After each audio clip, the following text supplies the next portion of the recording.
वाङ्मे मनसि प्रतिष्ठिता मनो मे वाचि प्रतिष्ठितम् आविराविर्मयेधि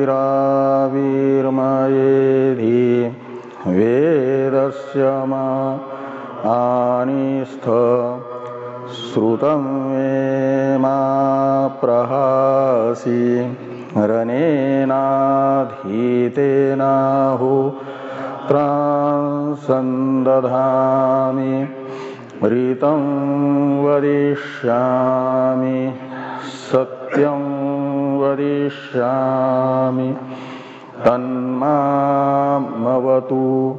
तद्वक्तारमवतु अवतु माम् अवतु वक्तारम् अवतु वक्तारम्। ॐ शान्ति शान्ति शान्तिः। शङ्करं शङ्कराचार्यं केशवं बादरायणं सूत्रभाष्य कृतौ वन्दे भगवन्तौ पुनः पुनः। ईश्वरो गुरुरात्मेति मूर्तिभेदविभागिने व्योमवद्व्याप्तदेहाय दक्षिणामूर्तये नमः। ॐ शान्ति शान्ति शान्तिः।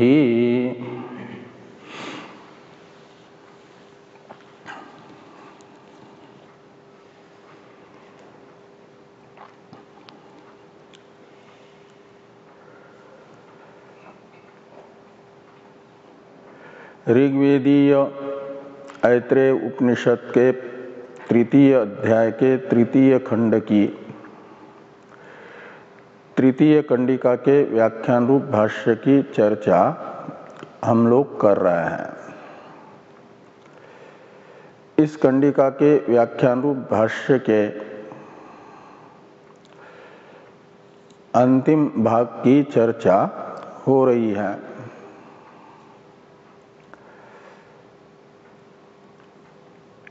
इसमें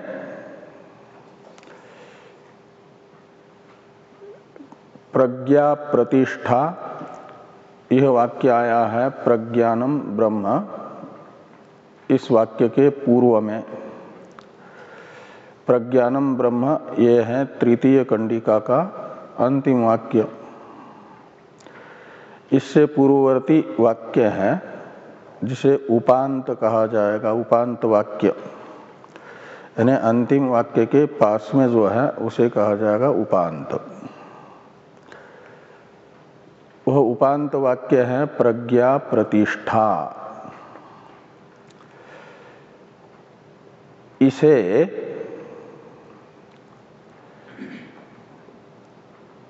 टीकाकार ने दो प्रकार से अवतरित किया है। यानी दो शंकाओं के अलग अलग दो शंकाओं के निराकरण के लिए वेद ने प्रज्ञा प्रतिष्ठा यह वाक्य लिखा है, वेद में आया है, ऐसा टीकाकार कहते हैं। पहली शंका ये थी कि जैसे जगत की सत्ता एवं स्फुरन जगत से अतिरिक्त जो प्रज्ञान है तद अधीन है, प्रज्ञानाधीन सत्ता वाला और स्फूर्ति वाला जगत है, ऐसे प्रज्ञान को भी अपने से अतिरिक्त किसी अन्याधीन स्फुरन वाला एवं सत्ता वाला माना जाए, ये आशंका है। इसका समाधान करने के लिए मूल वेद में उपांत वाक्य आया, प्रज्ञा प्रतिष्ठा। इस प्रकार का अवतरण 99 नंबर पृष्ठ के टीका में प्रथम पंक्ति में लिखा गया है ना कि जगत इव प्रज्ञानस्यापि स्फुरन् प्रतिष्ठयोः अन्याधीनत्वम् आशंक्य। यहाँ तक यही शंका बताई है कि जैसे इव शब्द का अर्थ है जैसे, यथार्थ में है, वो दृष्टांत होता है कि जगत की का स्फुरन एवं प्रतिष्ठा, प्रतिष्ठा शब्द का अर्थ है स्थिति, स्फुरन शब्द का अर्थ है प्रकाश, भान। तो जगत का भान तथा स्थिति यानी सत्ता, ये जगत से अतिरिक्त जो प्रज्ञान है तद अधीन है, तो प्रज्ञानाधीन मानी गई। ऐसे प्रज्ञानस्यापि, इसमें अपि शब्द का अर्थ तथा निकलेगा, इव शब्द का अर्थ है यथा, तो अपि शब्द प्रज्ञानस्यापि के पास में जो अपि शब्द है वो बताएगा तथा इस अर्थ को। तो जगत के सत्ता स्फुरन के तरह ये अपि शब्द का अर्थ निकलेगा। प्रज्ञान का भी स्फुरन एवं प्रतिष्ठा यानी स्थिति अर्थात सत्ता अन्याधीन मानी जाए। इस शंका का समाधान करने के लिए प्रज्ञा प्रतिष्ठा ये वाक्य आया। इसमें भाष्यकार भगवान ने व्याख्यान के लिए अपेक्षित सर्वस्य जगतः ये दो पद जोड़ दिए, यानी संपूर्ण जगत का, जगत की प्रतिष्ठा और प्रज्ञा। प्रतिष्ठा कौन है? प्रतिष्ठा ये उपलक्षण रहेगा स्फुरन का भी। तो संपूर्ण जगत की प्रतिष्ठा ये ब्रह्म है, क्या नाम, प्रज्ञान है। और पहले प्रज्ञा चक्षुर इससे स्फुरन को बताया ही है कि जगत की स्फूर्ति यानी स्फुरन प्रज्ञा ही है। प्रज्ञा नेत्रो लोक, इसमें नेत्र शब्द का चक्षु अर्थ करके ये बताया गया कि प्रज्ञा के प्रज्ञाधीन स्फुरन वाला ये जगत है लोक शब्दित। और यहाँ पर प्रज्ञा प्रतिष्ठा में प्रतिष्ठा शब्द का अर्थ स्थिति होगा, तो संपूर्ण जगत की स्थिति प्रज्ञा है यानी प्रज्ञानाधीन है। तो संपूर्ण जगत का स्फुरन हेतु एवं स्थिति हेतु जो प्रज्ञान है वह स्वयं प्रकाश है और आश्रयांतर रहित है, इसलिए उसे अन्याधीन स्फूर्ति वाला और अन्याधीन स्थिति वाला नहीं कहा जा सकता। ये प्रज्ञा प्रतिष्ठा सर्वस्य जगतः इस वाक्य का तात्पर्यार्थ निकलेगा। इसे बताया गया भाष्य में, टीका में आशंक्य के बाद में तात्पर्य को कि तस्य स्वप्रकाशत्वात्, ये एक हेतु हुआ, वो स्वयं प्रकाश होने से अन्याधीन स्फुरन यानी प्रकाश वाला नहीं होगा, पर प्रकाश्य नहीं होगा। और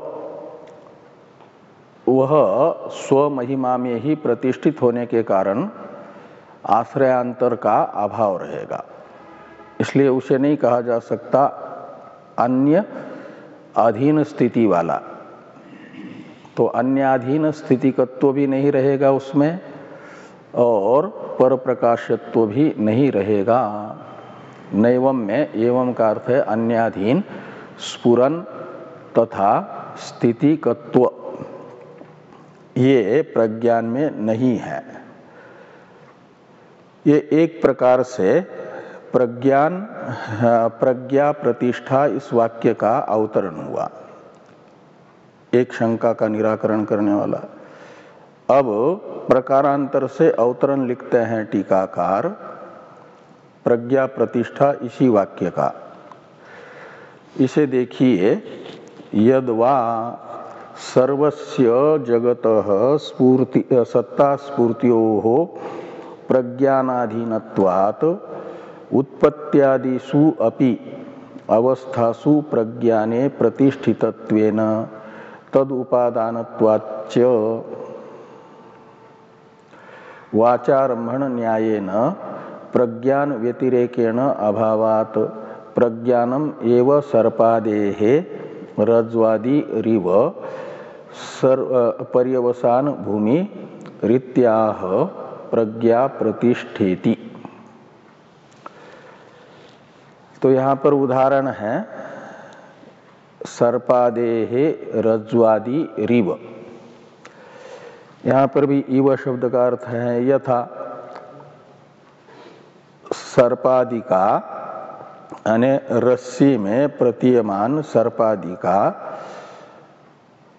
अधिष्ठान होते हैं रज्ज्वादि। क्या नाम, रज्ज्वादि ही अधिष्ठान है यानी पर्यवसान भूमि है। ये लगाना कि इव यानी यथा सर्पादेः रज्ज्वादि पर्यवसान भूमि,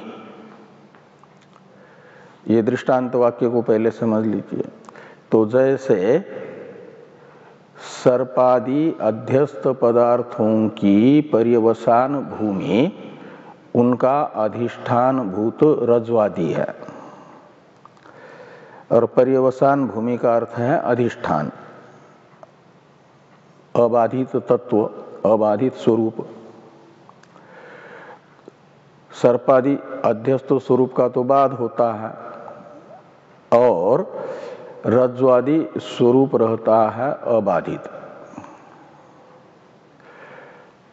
तो जो सर्पादि का अबाधित स्वरूप रहेगा, बाध के अनंतर अवशिष्ट रहेगा, उसे कहा जाता है पर्यवसान भूमि।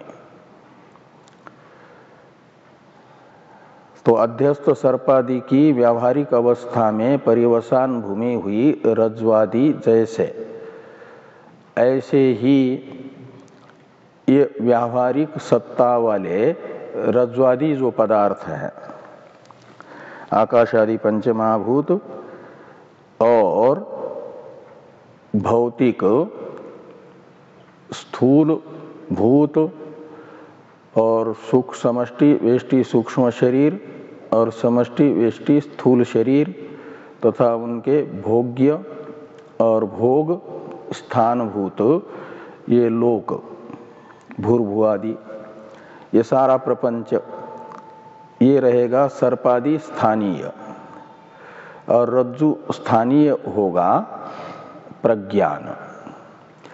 इस अभिप्राय से लिखते हैं कि रज्ज्वादि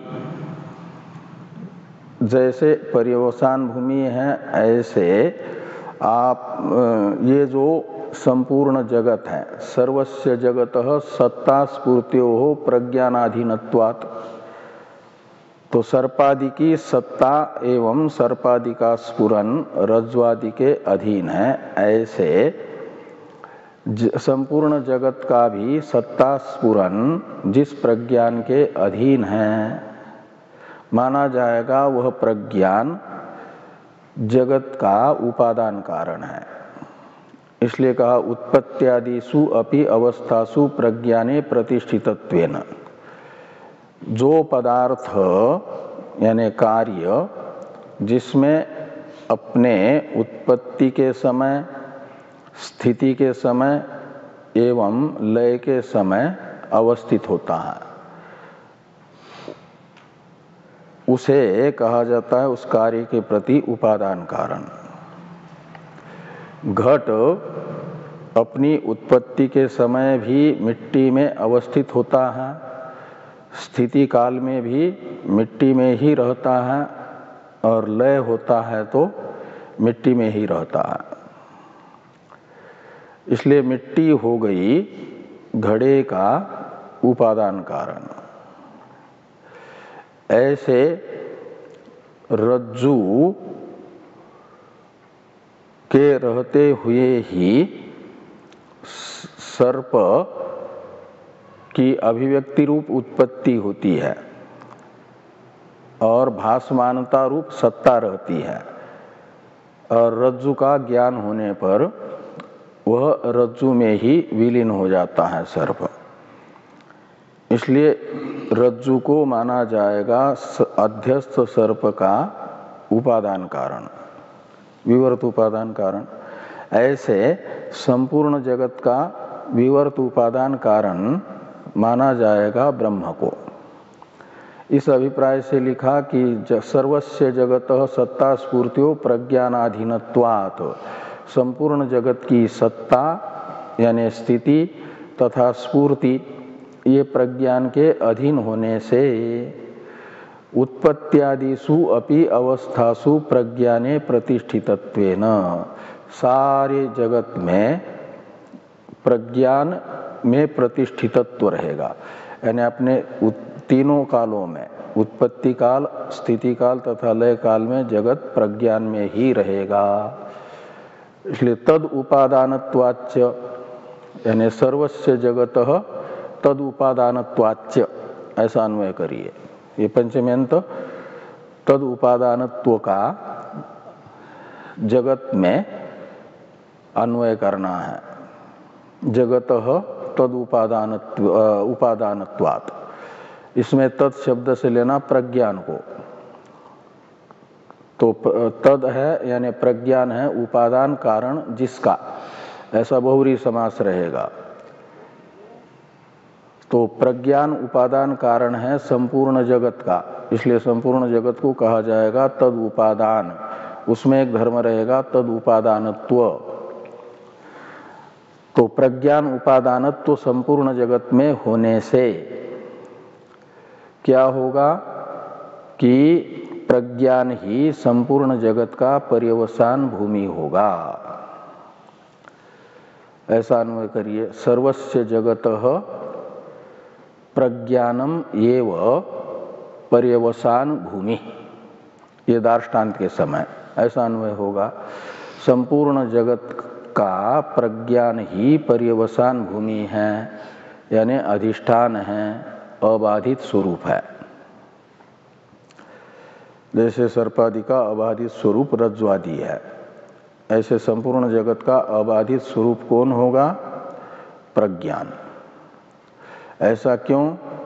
तो कहते इसलिए कि संपूर्ण जैसे रज्ज्वादि उपादानक हैं सर्पादि, ऐसे प्रज्ञान उपादानक है ये संपूर्ण जगत।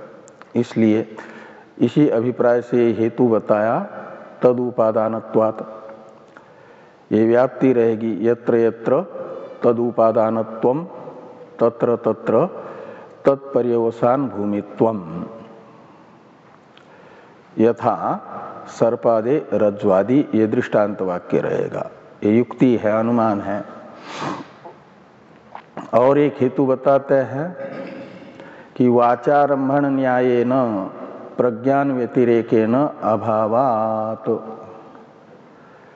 ये एक हेतु हुआ कि वाचारंभण एक न्याय है, यानी अधिकरण है। तद अनन्यत्वम आरंभण शब्दादिभ्य, ये ब्रह्म सूत्र में द्वितीय अध्याय में आता है ना। तो तद अनन्यत्वम, इसका अर्थ है कार्य कारण का अभेद होता है। तद अनन्यत्व में तयोहो अनन्यत्वम तद अनन्यत्वम, ऐसा समास है। और तयो शब्द से ग्रहण किया जाता है कार्य कारण को।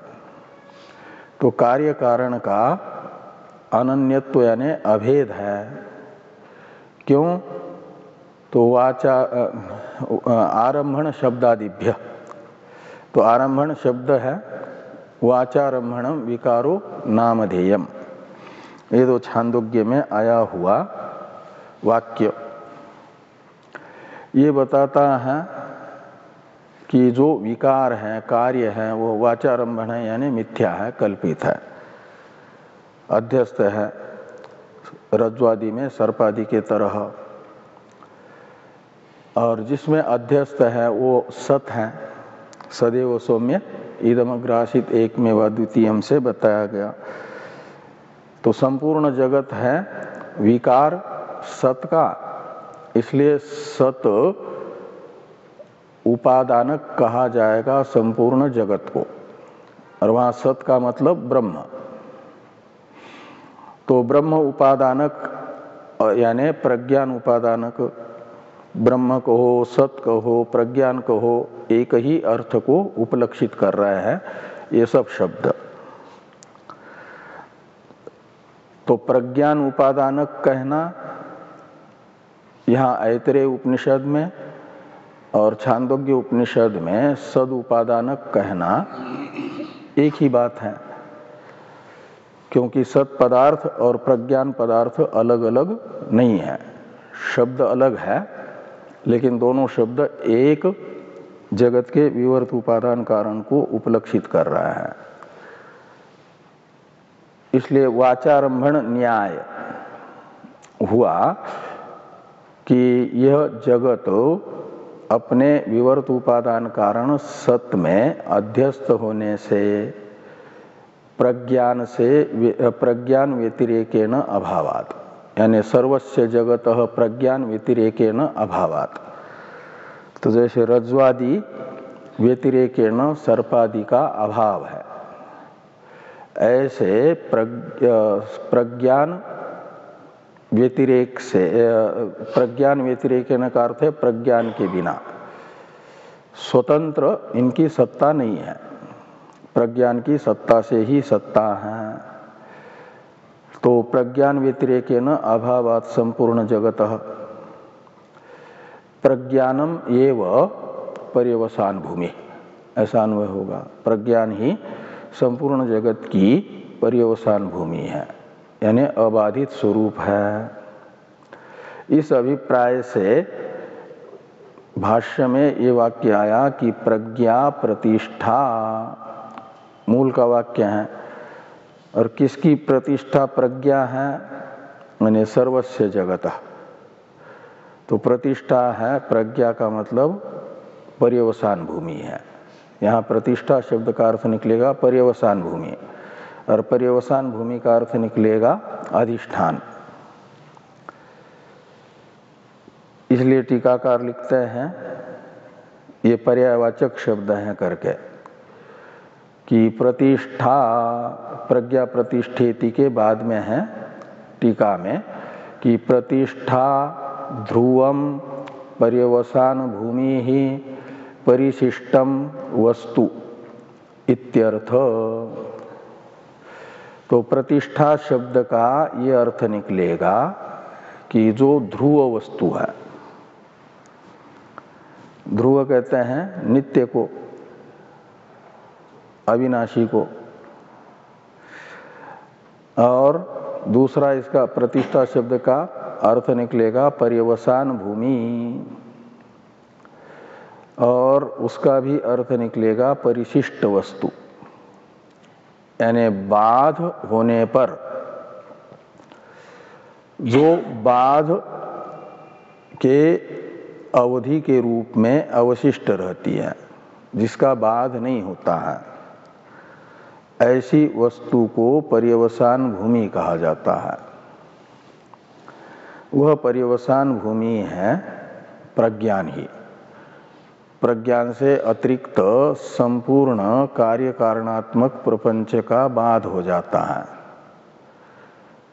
और अबाधित रूप से रहता है प्रज्ञान ही।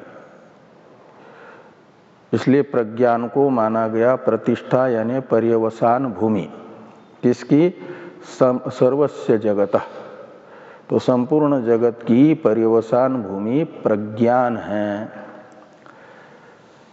यानी अधिष्ठान है। ये यहाँ पर बताया गया।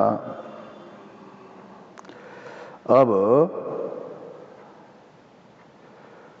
तस्मात् प्रज्ञानम ब्रह्म, ये जो वाक्य है मूल में तो है प्रज्ञानम ब्रह्म,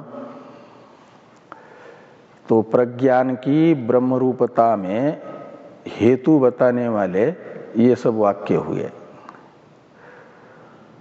कौन से? तृतीय खंड में प्रथम कंडिका से लेकर के तृतीय कंडिका के उपांत वाक्य तक, जित प्रज्ञा प्रतिष्ठा ये उपांत वाक्य है तृतीय कंडिका का। तो कोयम आत्मा उपासमहे से लेकर के प्रज्ञा प्रतिष्ठा यहाँ तक के वाक्यों ने प्रज्ञान को बताया निर्विशेष, वह निर्विशेष चेतन है प्रज्ञान। इन सब वाक्यों पूरे वाक्य का तात्पर्यार्थ निकालेंगे कोयम आत्मा से लेकर के प्रज्ञा प्रतिष्ठा तक के मूल ग्रंथ का, तो तात्पर्यार्थ निकलेगा कि जो प्रज्ञान है यानी चेतन है, प्रकृष्ट चेतन है, वह आत्मा है और वही निर्विशेष है, निर्विशेष चेतन है, निर्विशेष चेतन आत्मा है। ये इतना पूरे ग्रंथ का तात्पर्य निकलेगा। जिस आत्मा को जान करके मैं के रूप में अनुभव करके वामदेव जी मुक्त हुए, अमृतत्व को प्राप्त हुए, वह आत्मस्वरूप है निर्विशेष प्रज्ञान। ये यहाँ पर बताया गया है। और ब्रह्म भी निर्विशेष है और यहाँ प्रज्ञान को भी निर्विशेष बताया। तो जिस कारण से निर्विशेष चेतन प्रज्ञान पदार्थ है, उस कारण से प्रज्ञान ही ब्रह्म है। ये यहाँ पर प्रज्ञान पदार्थ और ब्रह्म पदार्थ अलग अलग नहीं है, ये बताया जा रहा है तस्मात् प्रज्ञानम से। इसमें तस्मात् शब्द का अर्थ निकलेगा प्रज्ञानस्य निर्विशेष चेतनत्वात्। तो प्रज्ञानस्य निर्विशेष चेतनत्वात् प्रज्ञानम यानी निर्विशेष चेतनम एव ब्रह्म, निर्विशेष चेतन ब्रह्म है, प्रज्ञान ब्रह्म है, ये अर्थ निकलेगा। यानी ब्रह्म पदार्थ को ही बताने वाला प्रज्ञान पदार्थ है, पद है, ब्रह्म पदार्थ को बताने वाला ही। ये कहा जा रहा है। इसी अभिप्राय से टीका में टीकाकार अवतरण लिखते हैं तस्माद् इत्यादि का। एवंच प्रज्ञानस्य प्रत्यगात्मनो निर्विशेषत्वादिकं सिद्धम इत्याह तस्मादिति। तो एवंच का मतलब प्रज्ञान ही अबाधित वस्तु है, यह निश्चित होने पर एवंच का अर्थ निकलेगा। उक्त प्रकार से प्रज्ञान ही एक अबाधित वस्तु है, यह निश्चित होने पर। और वो प्रज्ञान पदार्थ कौन है? प्रत्यगात्मा यानी अंतरात्मा। तो अंतरात्मा ही अबाधित वस्तु है, यह सिद्ध होने से प्रज्ञानस्य निर्विशेषत्वादिकम सिद्धम, ऐसा अन्वय करिए। तो प्रज्ञान रूप पदार्थ रूप जो प्रत्यगात्मा है उसमें निर्विशेषत्व सिद्ध होगा। आदि शब्द से निर्विषयत्व और निर्विकारत्व आदि ये सब लेना। तो प्रज्ञान पदार्थ स्वतः निर्विशेष है, निर्विकार है, निर्विषय है। ये सिद्ध होने से यही सिद्ध हुआ, और वो ऐसा कौन है? ब्रह्म है। इसलिए प्रज्ञान ही यानी प्रत्येगात्मा ही, सबकी प्रत्येगात्मा ब्रह्म है, ये अर्थ निकलेगा। इस अभिप्राय से लिखा तस्मादिति। अब तस्मात् शब्द का अर्थ टीकाकार ने बताया कि प्रज्ञानस्यैव परिशिष्टत्वेन परमार्थ सत्यत्वात्। तो प्रज्ञान यानी अंतरात्मा, और वही परिशिष्ट रह गया, पर्यवसान भूमि के रूप में रहा।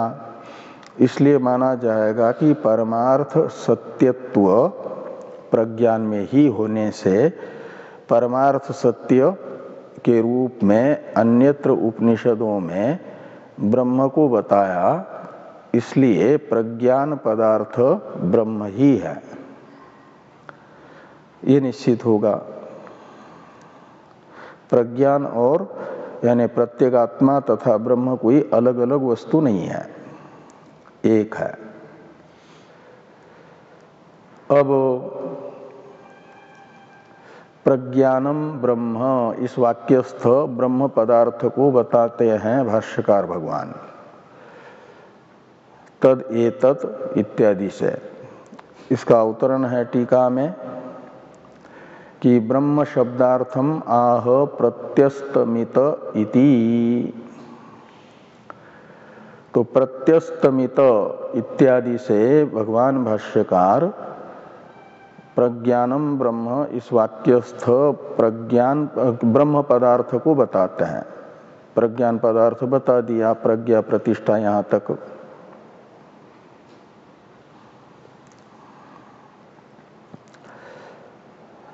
तो टिप्पणीकार कहते हैं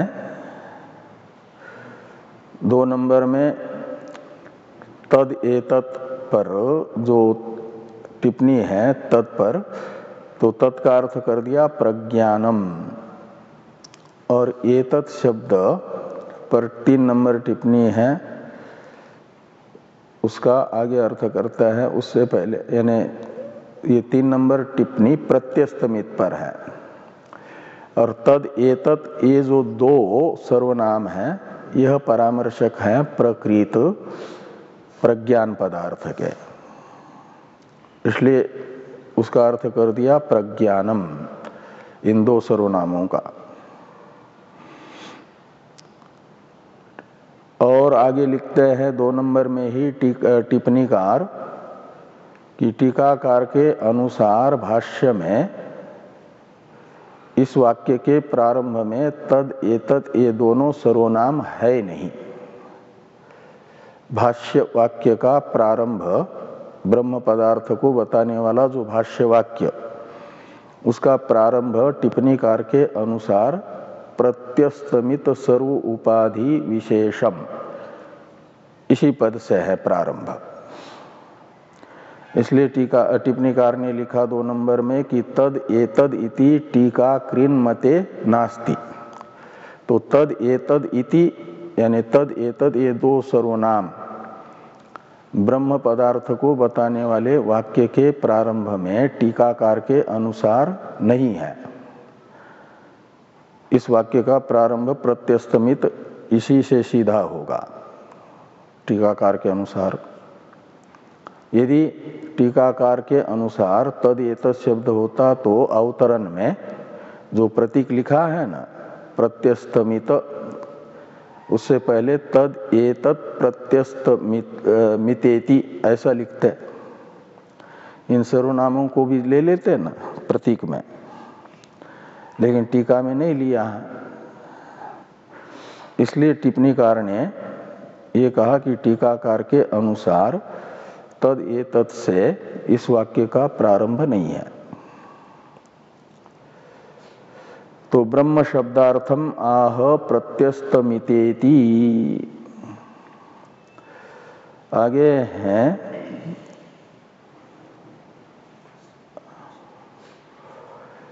प्रत्यस्तमित सर्व उपाधि विशेषम।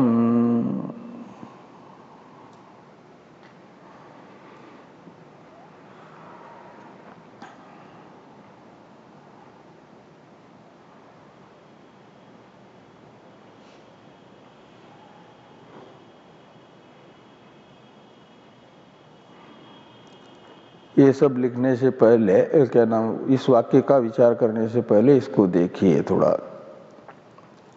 टीका को।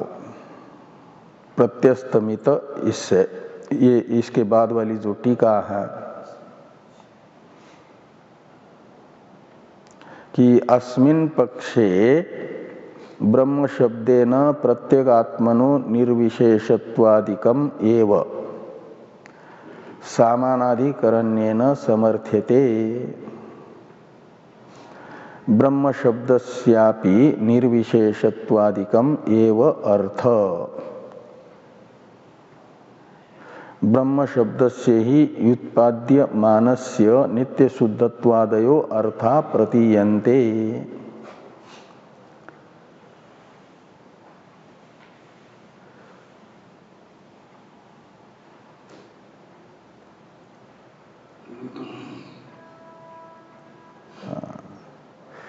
तो यहाँ पर जो है टिप्पणीकार ने जैसे प्रज्ञा प्रतिष्ठा, इसका अवतरण 2 बार लिखा है ना,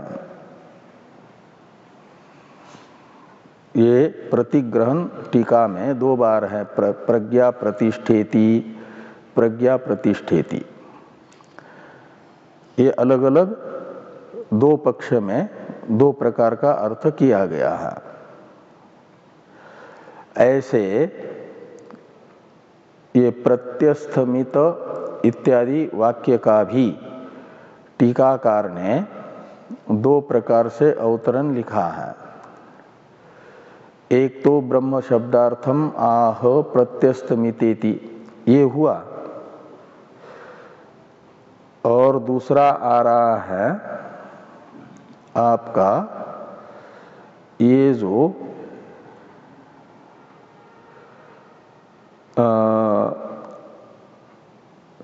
उपांत पंक्ति है, यानी नीचे से द्वितीय पंक्ति है, उसमें पहला पद प्रत्यस्तमितेति। यहां पर ये प्रत्यस्तमितेति ये है, ननु इत्यादि से आशंका करके उसका समाधान करने वाला प्रत्यस्तमित इत्यादि विशेषण है, ये टीकाकार कहेंगे। यानी शुरू से ही अलग अलग टीकाकार के अनुसार 2 पक्ष आए हैं। वो 2 पक्ष कौन है? एक तो है कोयम आत्मा से लेकर के प्रज्ञा प्रतिष्ठा यहाँ तक का पूरा ग्रंथ प्रज्ञानम ब्रह्म को छोड़ करके त्वम पदार्थ शोधन परक है, ये माना। और दूसरा पक्ष था कोयम आत्मा से लेकर के ये ते सर्वे देवा, यहाँ तक का ग्रंथ त्वम पदार्थ शोधन परक है, और बाकी इमानी च पंचभूतानि से लेकर के प्रज्ञा प्रतिष्ठा तक का मूल ग्रंथ तत्पदार्थ शोधन परक है। ऐसे 2 पक्ष थे ना, उसमें से जो प्रथम पक्ष है कोयम से लेकर के प्रज्ञा प्रतिष्ठा तक त्वम पदार्थ शोधन करने वाला ही ग्रंथ है, ऐसा मानने वाला पक्ष। यह पक्ष एक प्रकार से वेदांत में प्रसिद्ध जो 2 वाद हैं, एक जीववाद और अनेक जीववाद, ये 2 पक्ष आते हैं ना, तो उसमें से एक जीववाद का परामर्श क्या नाम समर्थक माना जाएगा प्रथम पक्ष। तो प्रथम पक्ष ये मूल मूल वेद में एक जीववाद कहाँ पर है, इसे स्पष्ट करने के लिए ये प्रथम पक्ष होगा। कोयम आत्मा से लेकर के प्रज्ञा प्रतिष्ठा यहाँ तक का ग्रंथ एक जीववाद को ही बताता है, यानी ऐत्रेय उपनिषद का तृतीय अध्याय का प्रथम खंड, यानी तृतीय अध्याय ही एक ही खंड है, इसमें एक जीववाद का समर्थक है, ये प्रथम पक्ष के अनुसार। इसे टीकाकार अस्मिन् पक्षे इत्यादि से बता रहे हैं। इसलिए 10 नंबर टिप्पणी में टिप्पणीकार लिखते हैं कि अस्मिन् शब्द का अर्थ आद्य पक्षे, तो अस्मिन् पक्षे का अर्थ निकलेगा आद्य पक्ष, यानी प्रथम पक्ष। वो प्रथम पक्ष है पूरा ग्रंथ प्रज्ञा प्रतिष्ठा तक का त्वम पदार्थ शोधन परक है ये पक्ष। इस पक्ष में लगा दीजिए इसको। अब ये टीका को पहले इतना पढ़िए, प्रथम पक्ष वाली टीका जितनी है। तो अस्मिन् पक्षे ब्रह्म शब्देन प्रत्यगात्मनो निर्विशेषत्वादिकम एव सामानाधिकरण्येन समर्थ्यते। तो ये जो प्रज्ञानम ब्रह्म वाक्य है, इसमें प्रज्ञान शब्द और ब्रह्म शब्द का समानाधिकरण प्रयोग हुआ। ये समानाधिकरण्य किस अर्थ में है, तो कहते हैं प्रज्ञान पदार्थ के निर्विशेषत्वादि का समर्थन करने के लिए समानाधिकरण प्रयोग है। तो अभी तक के ग्रंथ ने प्रज्ञान पदार्थ को निर्विशेष बताया और ब्रह्म का ये प्रज्ञान पद का समानाधिकरण ब्रह्म पद भी ये बता रहा है कि प्रज्ञान निर्विशेष है। तो ब्रह्म शब्द भी पूर्व ग्रंथ के तरह प्रज्ञान में निर्विशेषत्व का समर्थक मात्र होगा। ये नहीं कि शोधित तदर्थ को बता रहा है ब्रह्म शब्द, ऐसा नहीं। अपितु ब्रह्म शब्द भी क्या बताएगा कि पूर्व वाक्यों ने जो प्रज्ञान को निर्विशेष है करके बताया, बिल्कुल प्रज्ञान पदार्थ निर्विशेष ही है, ऐसा समर्थन करेगा ब्रह्म शब्द।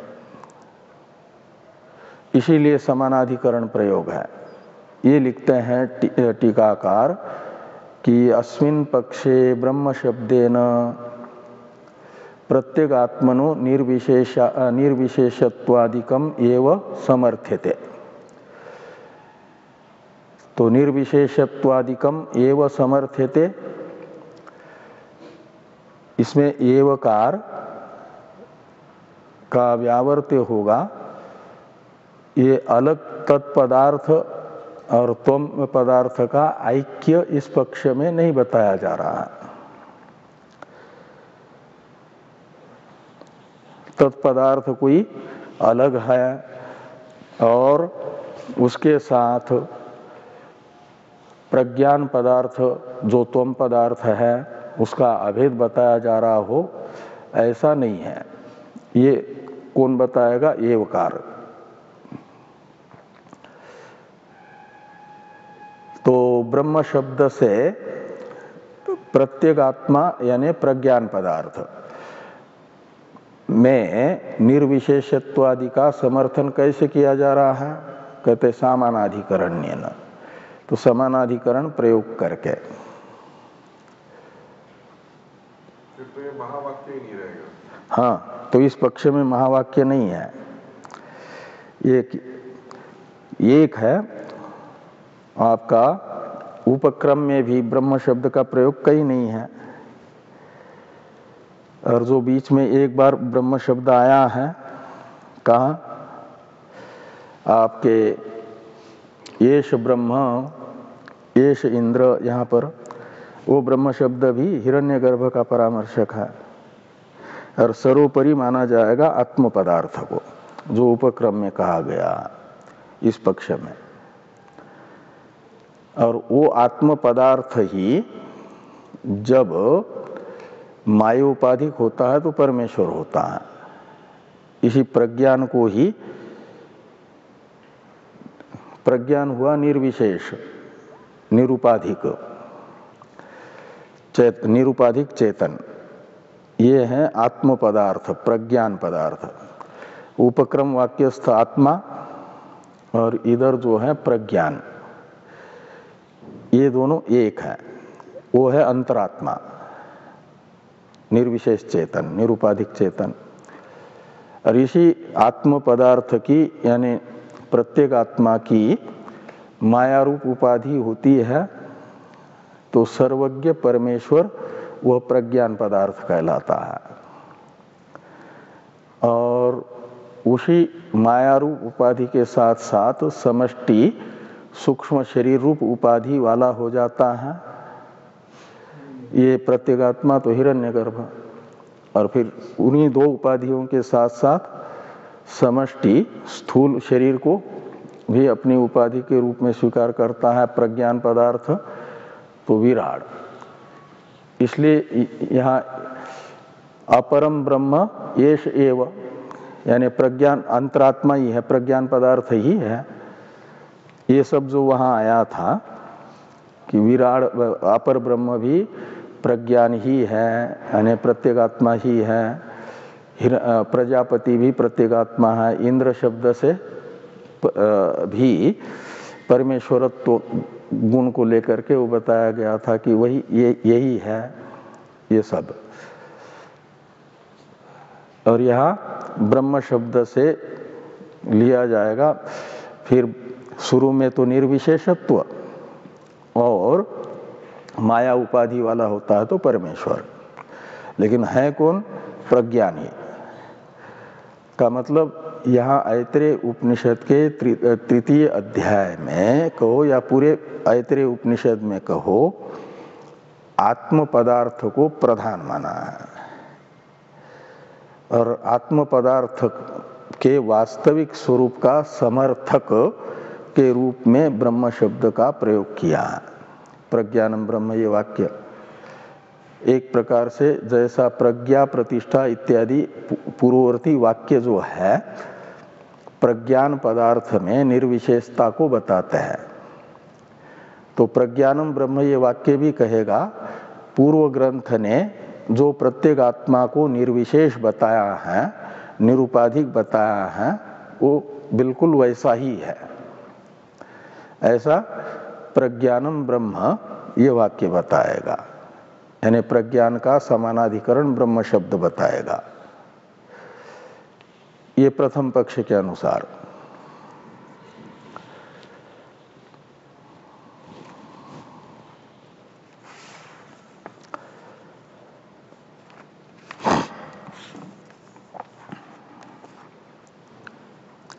तो अस्मिन् पक्षे ब्रह्म शब्देन प्रत्येगात्मनो निर्विशेषत्वादिकम एव सामानाधिकरण्येन समर्थ्यते। आगे हैं ब्रह्म शब्दस्यापि निर्विशेषत्वादिकम एव अर्थ, क्योंकि ब्रह्म शब्द भी निर्विशेष, निरुपाधिक, निर्विकार चेतन को ही बताता है। इसलिए जो प्रज्ञान पद का अर्थ यहाँ पर पूर्व ग्रंथ ने बताया है, वही ब्रह्म शब्द भी का अर्थ है। ब्रह्म शब्द का अर्थ भी वही है, कोई दूसरा नहीं है। इसलिए कहा ब्रह्म शब्दस्यापि निर्विशेषत्वादिकम एव अर्थ। इसलिए ब्रह्म शब्द ने एक प्रज्ञानम ब्रह्म इस वाक्यस्थ ब्रह्म ने क्या कर दिया कि प्रज्ञान के निर्विशेषत्वादि का समर्थन किया है। ब्रह्म शब्द ही व्युत्पाद्यमानस्य, ब्रह्म शब्द से ही व्युत्पाद्यमानस्य नित्य शुद्धत्वादयो अर्था प्रतीयन्ते। तो जब ब्रह्म शब्द की व्युत्पत्ति करते हैं तो ब्रह्म शब्द के दो अंश निकलते हैं, अवयव निकलते हैं। एक प्रकृति रूप अवयव और दूसरा प्रत्यय रूप अवयव। उसमें से प्रकृति प्रत्यय रूप अंशों को जोड़ करके ब्रह्म पद का अर्थ निकालते हैं तो नित्य शुद्ध बुद्ध मुक्त यही अर्थ निकलता है। इस अभिप्राय से लिखा कि ब्रह्म शब्द से ही व्युत्पाद्यमानस्य नित्य शुद्धत्वादयो अर्थाः प्रतीयन्ते। व्युत्पाद्यमानस्य पर 13 नंबर टिप्पणी है, उसका अर्थ करते हैं अवयव शक्त्या पर्यालोच्यमानस्य। प्रकृति प्रत्यय का जो अर्थ है, जिस प्रकृति शब्द का वाच्यार्थ प्रत्यय शब्द का वाच्यार्थ, उसे कहा जाएगा प्रकृति प्रत्यार्थ। और उसका विचार करते हैं प्रकृति प्रत्यार्थ को लेकर के, प्रकृति के शक्ति संबंध को लेकर के और प्रत्यय के शक्ति संबंध को लेकर के जो अर्थ प्रतीत होता है वह नित्य शुद्धत्वादि अर्थ होता है। इसे स्पष्ट करने के लिए प्रकृति बता रहे हैं टीकाकार ब्रह्म शब्द की। ब्रह्म शब्द की प्रकृति है ब्रिंघी धातु। तो ब्रिंघतेर अर्थानुगमात इति शारीरक भाष्ये उक्तत्वात् न तु प्रत्यक पदार्थ अनुक्रमात्, क्या न तु प्रत्यक ब्रह्मणोः ऐक्यम अनेन वाक्येन उच्यते। तो ब्रिंघतेर धातो अर्थानुगमात इति शारीरक भाष्ये उक्तत्वात्। तो ये श्रृंगेरी में, श्रृंगेरी वाली पुस्तक में प्रतीयन्ते के पास में पूर्ण विराम है क्या, या उक्तत्वात् के पास है? ऐसे तो उक्तत्वात् के पास भी जरूरी नहीं है, लेकिन प्रतीयन्ते के पास न होता तब भी चलता। उसमें है क्या, टीका है क्या श्रृंगेरी की? इसमें श्रृंगेरी वाले में टीका है?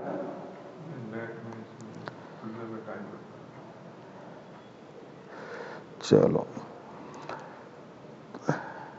क्योंकि ये जो ब्रह्म शब्द से ही व्युत्पाद्यमानस्य नित्य शुद्धत्वादयो अर्था प्रतीयन्ते ब्रिंघतेर धातोर अर्थानुगमात इति शारीरक भाष्ये उक्तत्वात्, ये ब्रह्म सूत्र के भाष्य की पंक्ति है। कहाँ से? ये ब्रह्म शब्द से ही से लेकर के उक्तत्वात् तक, उक्तत्वात् यहाँ तक ये ब्रह्म सूत्र के शारीरक भाष्य की ही पंक्ति होने से ब्रह्म सूत्र को ही शारीरक कहा जाता है और ब्रह्म सूत्र भाष्य को शारीरक भाष्य कहते हैं। ब्रह्म सूत्र को शारीरक क्यों कहते हैं? शारीरक मीमांसा भी कहा जाता है।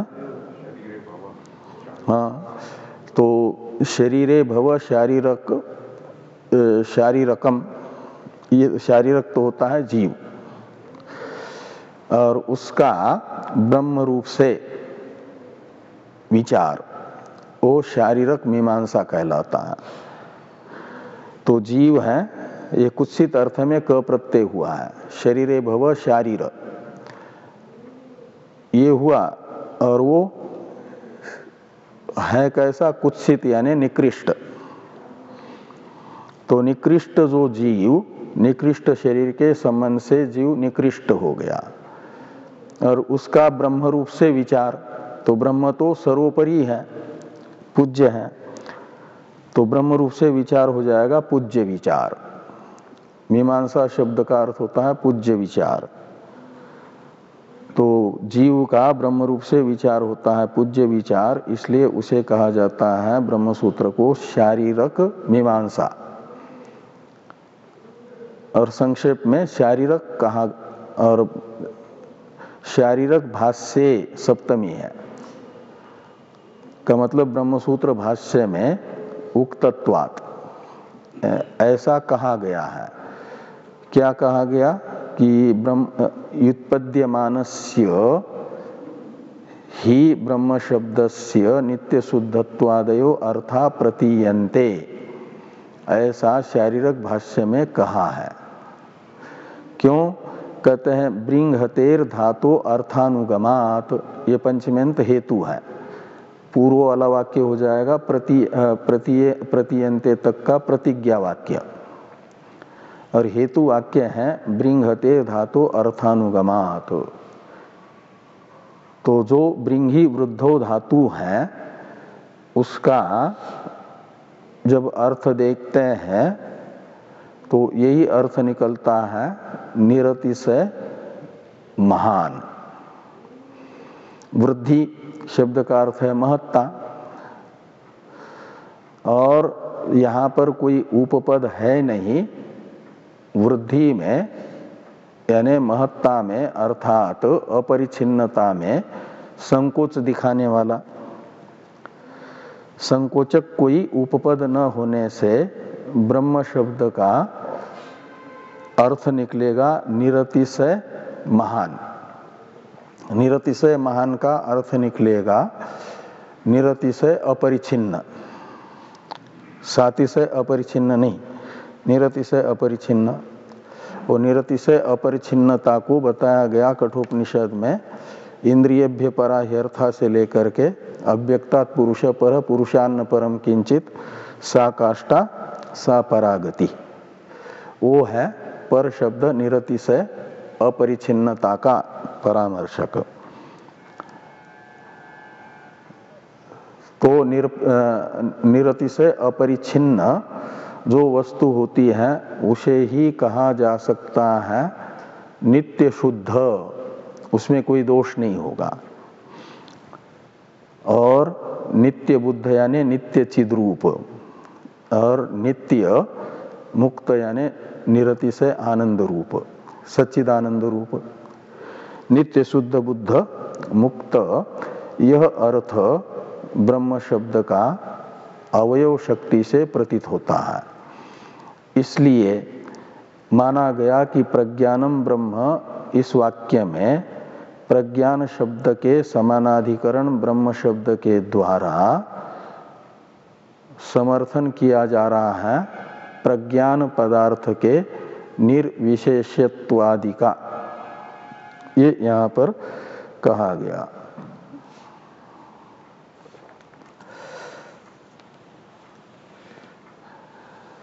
न तो प्रत्यक ब्रह्मणो ऐक्यम अनेन वाक्यन उच्यते।